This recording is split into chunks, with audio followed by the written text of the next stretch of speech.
Hey everyone, welcome back to the e-course. In today's video, we have an awesome video teaching you exactly how some tips and tricks behind designing t-shirts. In today's video, we're going to talk about where I grabbed some clip art, how we set it up in Design Space, some tips on using your iron-on, and this video is actually a two-part series, meaning in this first video, we're going to teach you everything you need to know about designing t-shirts in Cricut Design Space and being able to get your inspiration moving to being able to design t-shirts for whatever type of holiday or festivity you've got going on. So in this first video, we're going to talk everything Design Space, then we're going to cut it out, and then in the next video for this week, we are going to give you a lot of tips and tricks for your Easy Press or your iron. I'm just using my Easy Press just because it's new, everyone has a lot of questions on it, and I honestly love using it. And if I didn't get such amazing results, I wouldn't be using it. But anyway, that'll be for the next video. So guys, it is fall. I'm super excited. It's September. I am always obsessed with hiking. So obviously I need a hiking t-shirt, correct? Yes. So I love getting inspiration and seeing just what other things are out there. There's all kinds of really awesome designs. Everything's really cool. There's so many different ways you could go with different t-shirt designs. This one's really rustic. This one's really modern and basic. So like there's so many different designs you can work with. So I decided what we wanted to start with was definitely some type of mountains. Probably not like that. Probably more, a little bit different. So we're going to see what there's out there. So once you decide, okay, I know I want to take, say mountains, open up another tab and Google mountain PNG clip art black and white. You can look at all of these different ones. There's really cool. You want to make sure that they're okay to use for personal use, of course. But you can see that there's so many different really cool designs. If you wanted to include a bear on there, you could. If you want to use like some mountains like this, they're good enough size to where you could do that. But I just really love these mountains right here. Really easy, really simple, perfect. So you're going to want to download that. And how you download that is you want to click on it. You can use two fingers and you can click Save Image As. And then, you can save this to your desktop as Mountain Clip Art 161, or just go click Save. So I know we talked about importing images before. It's just a crucial part, I feel like, when you're designing t-shirts, when you're not just using the text tool inside of Design Space. So now we're going to come on over to Design Space, and we're going to select Upload. And I've already uploaded it once, but for the sake of the video, we're just going to upload it again. And I clicked the wrong button because I got clicking happy. So now you're either able to drag your image right here and drop it, or browse. So this is, our image is uploaded. It's a very simple image, so we're going to go ahead and click continue, and then we're just going to click this part right here because that doesn't need to be cut. As you can see, it already had a transparent background, which is fantastic, saving us a click or two. So now we're just going to click continue, and we're just going to save this as a cut image. So click save. All right, it's been uploaded. We're just going to insert that image into our canvas, and we're just going to size it, for the sake of this, we're going to do, why don't we size it at 10 by 4.5 for now, and we're just going to go ahead and zoom in. And now what we're going to do is go back to our awesome trendy hiking shirt designs page and be like, what should I put to go with this? And I really have no idea what I would want. There are so many different things. We could put adventure, we could put Rome, we could put, so many really, really cool different sayings. But I saw this one and I was like, oh, this one looks really, really cool. But I really like just adventure awaits. So instead of going really crazy with it, I love simplistic t-shirt designs. So we're going to just do adventure awaits. And I misspelled adventure, so we're just going to correct that right here. Perfect, love spell check. And now, as you can see here, this is the font that it automatically comes in here with Cricut Sans. We're just going to go ahead and size it just to get an idea of what it looks like for us.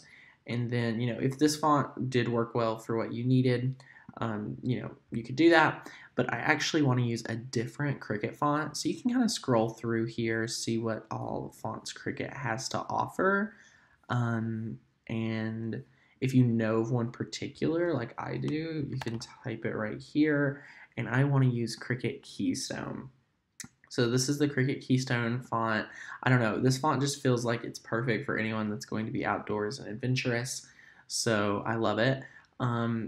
Since we're probably going to cut this all out in one color, I'm just going to go ahead and make it simple and select this and change the color of the font because I just want it all black. Really easy. Yay. Now we have it all black. And, one thing you can do is if you want to, highlight this and move the letters closer, if you want the letter spacing to be, closer together, you're able to do this really easily, just like so. So over here it has letter space right to the right of font size, letter space. So it was at a 1.2. As you can see here, let's move it back. I think it was a 1.2. So this is where it was automatically.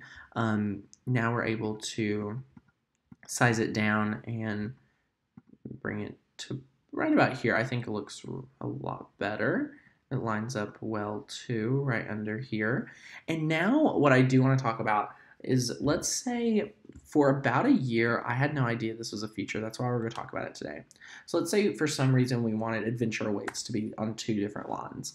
Do you see this awkward space in between Adventure and Awaits? So let's say, I don't know what happened. Let's highlight this, and then we want to align, center that. So, we're going to do that. But now you have all this awkward space right here in between Adventure and Awaits. So what line space does, which, here's your font, here's your style, font size, letter space, which we just brought closer together. Now you have line space. So I had no idea that you would be able to simply just bring this down and it brings these 2 lines closer together.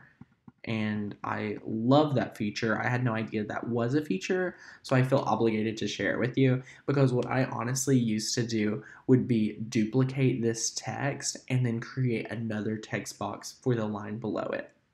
But none of this is necessary for today. I just wanted to share it in case someone is wondering how they're able to have 2 lines without having to create a new text box. And when I did learn that a couple years ago, I was like, oh my gosh, Cricut thought of everything. So we have Adventure Awaits right here. Everything looks good. We're going to highlight both of these. This looks exactly what I want. A very basic t-shirt, gets me really excited for fall. I live out in right outside of Gatlinburg, Tennessee, so I'm always enjoying the awesome weather, and it's definitely about to be fall, so super excited. But if you're happy with your font, I love how we're able to import this image. Honestly, no work. So now we're able to just click Make It. And when you're using iron-on, what you want to do is mirror it. Obviously mirror it. And if you're wondering like what type of t-shirt you should put on here, there are the new templates like we talked about in last week's videos, where we are able to look at shirts and see a maternity shirt, a scoop neck t-shirt, or all kinds of different t-shirts. I think we would just want to use maybe just your classic t-shirts. So now we're able to see how this looks on here, and we can reposition these 2. And it is nice to know that if you're going to use this design a lot, you may want to go ahead and group these pieces together. So if you're going to use this a lot, I recommend grouping them together once you've positioned them like you want it. So we're just going to position these right here, and then we're going to select these 2. Just like so, and we're going to go ahead and attach. So now these are attached, and just like so, really cool. So we're going to zoom out a little bit. We're just going to position this how we would want it on a t-shirt. So you can see here it's 13 inches, so we'll need to make sure, unless we got out our 24-inch mat, that is a little bit smaller. So we're going to try 11.3 and then sort of position it right about here. And then you can zoom out and just visualize it. A lot of times templates, will help you, and then sometimes you already know what you're doing. Once you've designed t-shirts with basic designs like this, you'll be able to know what you like and what you don't. So maybe eventually you won't even want to always pull up a template, but it is here. It is there for you to be able to visualize it. I love being able to visualize it in Design Space sometimes with different designs, and especially when it's a lot of text heavy designs, I highly recommend seeing how that's actually going to look on the t-shirt. So super awesome. And then, like we were talking about a minute ago, you can bring it into Design Space. And what you'll want to do is after you click, make it, you want to click mirror. So what this does is flip the image since we put the iron-on down reverse. So now it's ready to go, and we're going to go ahead and cut this out, so you could click continue, and there's no Cricut found because we're not connected, but you just cut it out like normal. So in the next video, we're going to talk about, after you cut it, how to actually iron it on to the t-shirt. So head on over to your dashboard, find that video, and continue on.